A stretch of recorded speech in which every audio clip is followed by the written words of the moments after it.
For centuries, we have celebrated the 9 nights of Navratri, honoring the 9 glorious forms of Goddess Durga. You have probably heard the epic stories of her courage, her compassion, and her ultimate victory over evil. But what if these stories carry a deeper meaning? What if there's another layer to this tradition?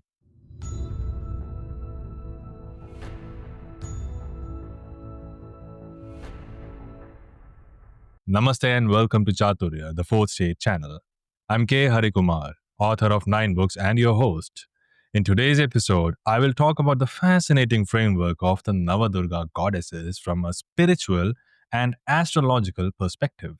These traditions suggest that during Navratri, the energies of the Navadurgas and these celestial bodies harmonize, magnifying their influence. This isn't just ancient rituals, it's a chance for cosmic alignment.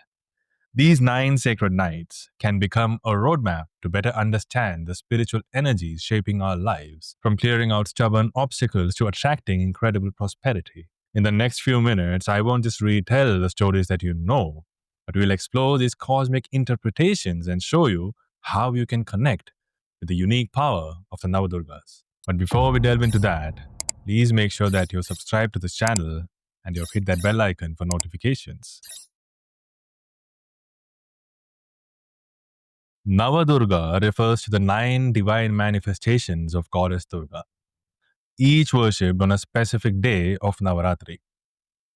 Rooted in ancient Hindu scriptures like the Devi Mahatmya, which is part of the Markandeya Purana, these forms represent the multifaceted aspects of the divine feminine or Shakti.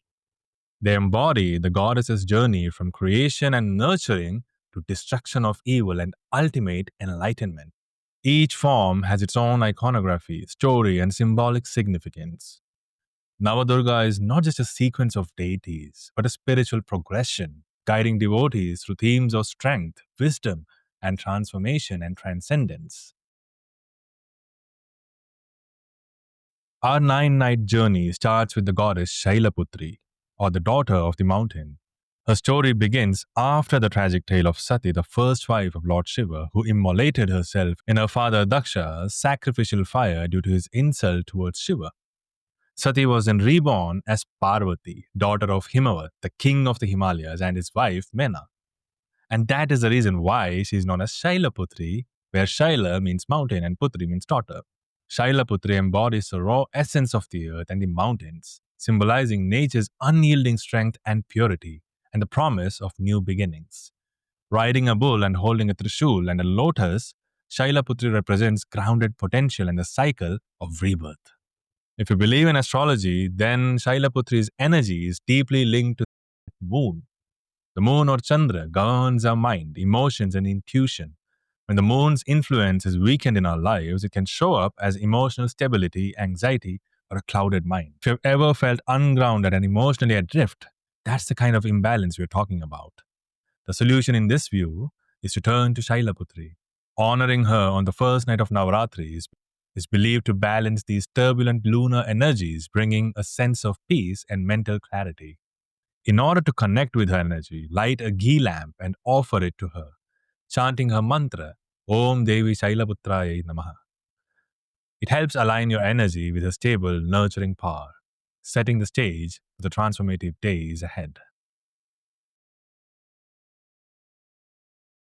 On the second day, we honor the incredible goddess Brahmacharini. The form draws from Parvati's intense ascetic phase after her rebirth. Determined to win Shiva as her husband, Parvati renounced worldly comforts, retreating to the forest for rigorous tapasya. She survived on leaves and fruits, then fasted entirely, enduring harsh weather and isolation for thousands of years. Devotion was so profound that it earned her the name Brahmacharini, meaning the one who practices celibacy and austerity. Her penance finally moved Shiva to accept her as his wife. Mars, or Mangal, is the planet of energy, action, and courage. But when its energy is imbalanced, it can spark aggression, conflict. Think of it as having your inner fire burn out of control. And Brahmacharini is seen as the divine solution. Her focused, disciplined energy is considered perfect antidote to the chaotic fire of an afflicted Mars or Mangal. Worshipping Brahmacharini is believed to grant the inner strength to manage anger and overcome obstacles. To invite this energy, offer sugar and fresh fruits to the goddess, chanting her mantra, Om Devi Brahmacharinyai Namaha. It can instill her perseverance and calm the fiery influence of Mars, bringing determination and courage back to your path. The third night is dedicated to goddess Chandraghanta, the married form of Parvati. Her legend unfolds during her wedding to Shiva. When Shiva arrived with his eccentric procession or bharat of ghosts, goblins, and ash smeared ascetics, it terrified Parvati's family and the guests. To shield them from the fear and maintain dignity, Parvati assumed the fierce Chandraghanta form, a 10-armed warrior with a half moon or Chandra on the forehead, shaped like a bell or a ghanta. This transformation highlights her protective instincts and the balance of grace with ferocity. In this cosmic framework, Chandraghanta is connected to the planet Venus as well as the moon. Venus governs love, beauty, relationships, and material comforts, while the moon deals with mental stability and calmness, like I said before. An afflicted Venus can create problems like disharmony in relationships, a lack of affection, and financial struggles. And Devi Chandraghanta is presented as a solution. Her fierce yet graceful energy is believed to restore the balance to Venus, inviting peace and prosperity. And in order to invoke her, get her blessings, offer her milk, sweets, or kheer or paisam, chanting her mantra, Om Devi Chandraghantaye Namaha, is said to cut through the noise, dispelling darkness, and inviting the graceful energy of Venus into your life. On the fourth day, we worship goddess Kushmanda, the creator of the universe. Her name means the cosmic egg, where Ku is little, Ushma is warmth, and Anda is egg. It symbolizes the primordial source of everything. According to legend, in the beginning there was only infinite darkness. Kushmanda's gentle smile pierced the void, generating light and forming the sun, stars, and all the existence around.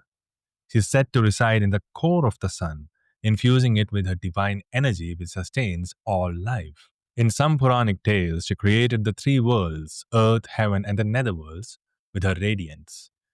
The cosmic issue she helps with is related to the sun. In astrology, the sun represents our soul, vitality, confidence, and leadership. When the sun is weak in a chart, it can lead to low self esteem, chronic fatigue, health issues, and trouble expressing yourself. It's like your own inner light has been turned down to a flicker, and Ma Kushmanda is the ultimate solution. Since she is believed to be the very source of the sun's radiance, worshipping her is believed to directly revitalize your own inner sun. By chanting her mantra, Om Devi Kushmandaya Namaha, you can call upon the creative force of the universe and reignite your own inner fire. The fifth day of Navratri is for Skandamata, the mother of Skanda, which is another name for Lord Kartikeya, the god of war and commander of the divine armies. Her story ties into the birth of Kartikeya, born from Shiva's divine sparks to defeat the demon Tarakasura, who could only be slain by Shiva's son.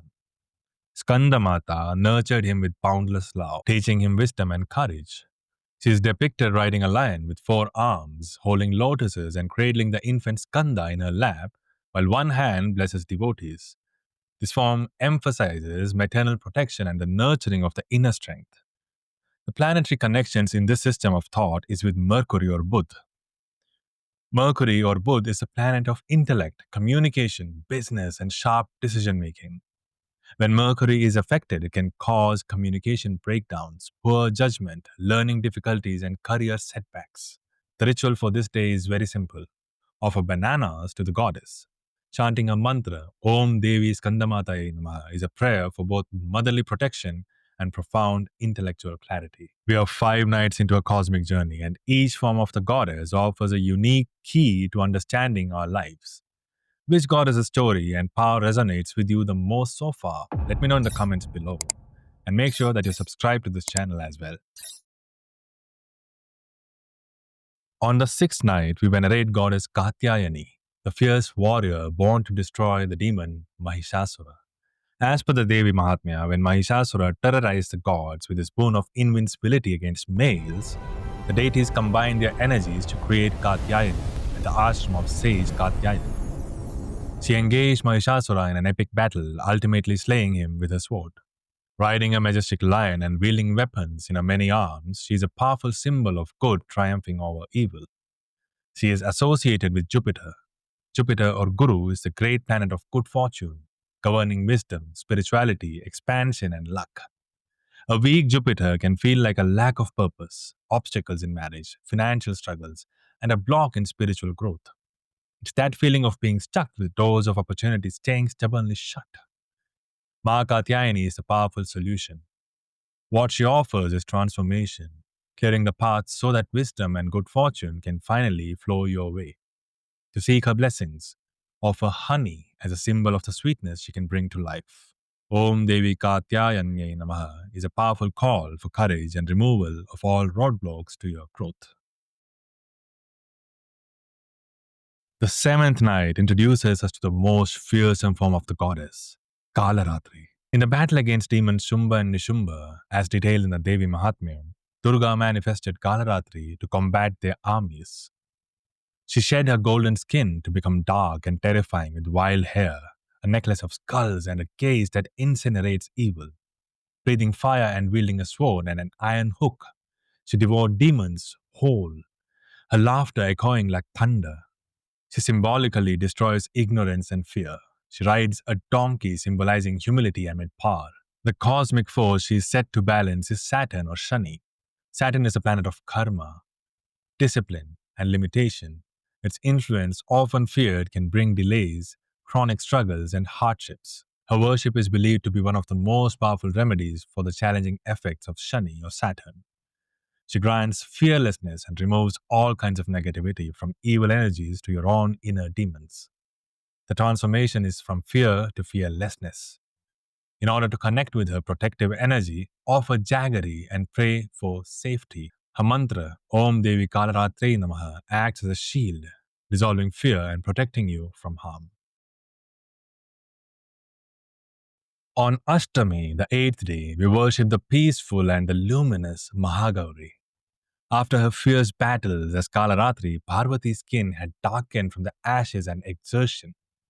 To regain her original form, she undertook severe penance, bathing in the sacred Ganga at Gangotri. The waters purified her, restoring her radiant white complexion like freshly fallen snow. This earned her the name Mahagauri, meaning the great brilliance. She rides a bull and carries a trishul and a small drum called Damru. It symbolizes rhythm and cosmic order. Now, in some traditions, Mahagauri is associated with the shadow planet Rahu. And Rahu isn't a physical planet, but a karmic point in the sky that can create insatiable desires, illusions, confusion, and sudden unexpected events. Her divine purity and peace are believed to cut through the fog of Rahu's illusion. Worshipping her is said to purify the soul, calm obsessive desires, and wash away sorrows. And on this sacred day, the eighth night, or Ashtami, offer coconut to the goddess. Her mantra, Om Devi Mahagauri Namaha, cleanses the spirit and helps you see through the illusions holding you back. Our journey concludes on the ninth night of the Navratri with goddess Siddhidatri, or the giver of Siddhis. This is the ultimate, all-powerful form of the goddess. Legend states that she emerged from the left half of Lord Shiva's body, forming the androgynous Ardhanarishvara, symbolizing the unity of male and female energies. She bestowed upon Shiva the eight Siddhis. These are mystical powers like Anima, Mahima, and others, which I've already mentioned in the episode about Hanuman's flight. In some texts, she is worshipped as the source of all creation, sitting on a lotus with four arms, holding a Gada, Chakra, Shankha, and Padma, tools of protection, destruction, sound, and purity. The final cosmic connection in this framework is to Ketu, the other shadow planet. Ketu represents detachment, spiritual enlightenment, past life karma, and liberation. When its influence is challenging, it can cause a sense of aimlessness, confusion, detachment from reality, and mysterious obstacles. And that's when goddess Siddhidatri is a supreme solution. She represents complete mastery over the physical and spiritual worlds. Worshipping her on the ninth night is believed to give direction to those feeling lost and to unlock the highest spiritual potential, thus balancing the effects of Ketu. To receive her ultimate blessings, offer sesame seeds or til, chanting a mantra, Om Devi Siddhidatri Namaha. Over these 9 nights, we have journeyed through the cosmos. We have seen how the 9 forms of Durga can be viewed through a fascinating lens, not just as Puranic stories, but as a symbolic map for our own spiritual lives. This path shows a profound evolution from the raw potential of Shailaputri to the ultimate spiritual fulfillment granted by Siddhidatri. You now have a perspective on Navratri, a framework that aligns the divine feminine with the celestial forces that some believe guide our lives. This perspective gives you a new set of tools to understand your challenges, connect with the right energy, and consciously participate in your own destiny. If this journey into the cosmic and spiritual interpretations of the Navadurga has enlightened you, please like this video and share it with others. Make sure you subscribe to this channel for more explorations into the hidden meanings of ancient traditions. May the blessings of the Navadurgas illuminate your path, and wishing you a blessed and transformative Navratri. May the Devis be with you.